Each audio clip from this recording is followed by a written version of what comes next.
പത്തരമാറ്റിൻ്റെ കിടിലൻ എപ്പിസോഡിലേക്ക് എല്ലാവർക്കും സ്വാഗതം. അങ്ങനെ നമ്മുടെ നവീനും നന്ദുവും ചേർന്നിട്ട് നയനയെ പുറത്തിറക്കിയിരിക്കുകയാണ്.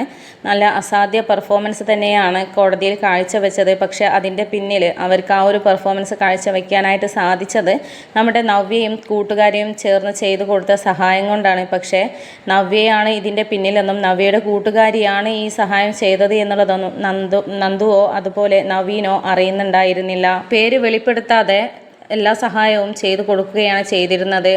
അപ്പോൾ എന്താണ് അനന്തപുരിക്കാരെ സഹായിക്കാൻ ഇങ്ങനെ ഒരു മനസ്സ് വരാൻ കാരണം? ഇനിയെങ്കിലും പുറത്തു വന്നൂടെ, എന്തിനാ മറിഞ്ഞിരുന്ന് സഹായിക്കുന്നത് എന്നൊക്കെ ചോദിച്ചപ്പോൾ അതിനുള്ള സമയം ആയിട്ടില്ല, നമ്മൾ എന്തായാലും പുറത്തു വരും, പിന്നെ അവർക്ക് വേണ്ട സഹായങ്ങൾ എല്ലാവിധ സഹായങ്ങളും എൻ്റെ ഭാഗത്തു നിന്നുണ്ടാകും, അവർക്കൊരു പ്രശ്നവും വരാതെ നോക്കേണ്ടത് എൻ്റെ കൂടെ ഉത്തരവാദിത്തമാണ് എന്നൊക്കെ പറഞ്ഞിട്ട് ആ പെൺകുട്ടി ഫോൺ വെക്കുകയാണ്. അത് നവ്യയുടെ കൂട്ടുകാരിയാണ്, കൂടെ നവ്യവും ഉണ്ടായിരുന്നു. പക്ഷെ അവരത് തുറന്ന് പറഞ്ഞിരുന്നില്ല. അങ്ങനെ പിന്നീട് നവ്യ ഇതൊക്കെ കഴിഞ്ഞതിന് ശേഷം വീട്ടിലേക്ക് പോവുകയാണ്. അങ്ങനെ പിന്നീട് എല്ലാം കഴിഞ്ഞ ശേഷം നമ്മുടെ അനന്തപുരി തറവാടാണെങ്കിലും സന്തോഷത്തിൻ്റെ ആ ഒരു ഇതിൽ നിൽക്കുകയാണ്. അതുപോലെ തന്നെ നയനയുടെ അച്ഛനും അമ്മയും ആണെങ്കിലും നമ്മുടെ നയനയെ വിട്ടയച്ചതിൽ വളരെയധികം സന്തോഷത്തിലാണ് നിൽക്കുന്നത്.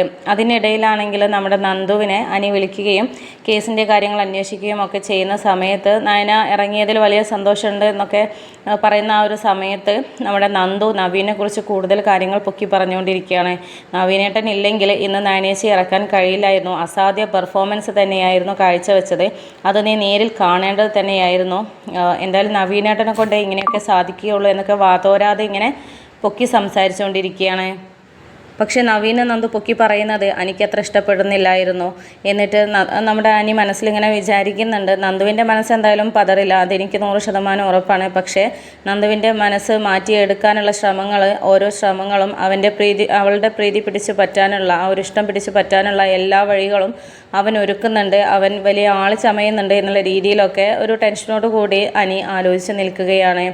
അങ്ങനെ പിന്നീട് നമ്മുടെ നവ്യ അച്ഛനെ ഫോൺ ചെയ്യുന്നുണ്ട്. എന്നിട്ട് അച്ഛനോട് സംസാരിക്കുകയാണ്. ഇപ്പോൾ നിങ്ങളെല്ലാവരും വലിയ സന്തോഷത്തിലാണല്ലോ നിൽക്കുന്നത്, പക്ഷേ ഈ ഒരു സന്തോഷത്തിൻ്റെ ഇടയ്ക്ക് ചെറിയൊരു സങ്കടം ഞാൻ അങ്ങോട്ട് തരാം. നിങ്ങൾക്ക് അത്ര ഇഷ്ടപ്പെടുന്ന കാര്യമല്ല, ഒരു ചെറിയൊരു കാര്യം എനിക്ക് പറയാനുണ്ട്. നിങ്ങളെല്ലാവരും ഏറെക്കാലം ആഗ്രഹിച്ചിരുന്നല്ലോ അബി ഒരിക്കലും എൻ ജ്വല്ലറിയിലെ മാനേജറായിട്ട് കയറരുതെന്ന്. പക്ഷേ നാളെ അത് സാധിക്കാൻ പോവുകയാണ്. അബി എൻ ജ്വല്ലറിയിൽ മാനേജറായിട്ട് ജോലി ഏറ്റെടുക്കാൻ പോവുകയാണ്, ജോയിൻ ചെയ്യാൻ പോവുകയാണ്. അപ്പോൾ നിങ്ങൾ സന്തോഷത്തിൻ്റെ ഒരു തീ കെടുത്തണമല്ലോ, നിങ്ങൾക്കിത് ഏറെ ദുഃഖകരമാകുന്ന ഒരു കാഴ്ച തന്നെയാണല്ലോ, നിങ്ങൾക്ക് ഇഷ്ടപ്പെടുന്ന കാര്യമല്ലല്ലോ എന്നുള്ളതൊക്കെ നവ്യ ഇങ്ങനെ പറയുന്ന സമയത്ത് അവനെക്കുറിച്ചുള്ള ഒരു കാര്യവും ഞങ്ങൾക്ക് കേൾക്കണ്ട, പിന്നെ അവനെ സഹായിക്കുന്നവരും അവരുടെ കൂടെ നിൽക്കുന്നവരും മുടിഞ്ഞു പോകത്തേ ഉള്ളൂ, നശിച്ചു പോകത്തേ ഉള്ളൂ, ഒരിക്കലും നന്നാവത്തില്ല എന്നൊക്കെ പറഞ്ഞിട്ട് ഗോവിന്ദനെ നവ്യയുടെ അച്ഛനെ ഫോൺ വയ്ക്കുകയാണ്. ഇത് കേട്ടപ്പോൾ എന്തൊക്കെയോ ഒരു ദുരൂഹത മനസ്സിൻ്റെ ഉള്ളിലോട്ട്, നവ്യയുടെ മനസ്സിലോട്ട് ഇങ്ങനെ വരികയാണ്. കാരണം അച്ഛൻ ഒരിക്കലും ഇങ്ങനെ സംസാരിക്കുന്ന ഒരാളല്ല. ഞാനും അബിയും നല്ലതുപോലെ ജീവിക്കണമെന്ന് ഒരുപാട് ആഗ്രഹിച്ച ഒരാളുണ്ടെങ്കിൽ അത് അച്ഛനാണ്.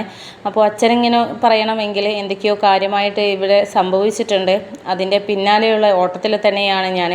പിന്നെ എല്ലാവരുടെയും മനസ്സിലിരിപ്പ് ഒന്നുകൂടെ അറിയണമല്ലോ, അതിനെക്കൊണ്ട് വ്യക്തമാക്കാൻ വിളിച്ചതാണെന്നുള്ള ആ ഒരു ചിന്തയിലാണ് നവ്യ ഇങ്ങനെ നിൽക്കുന്നത്.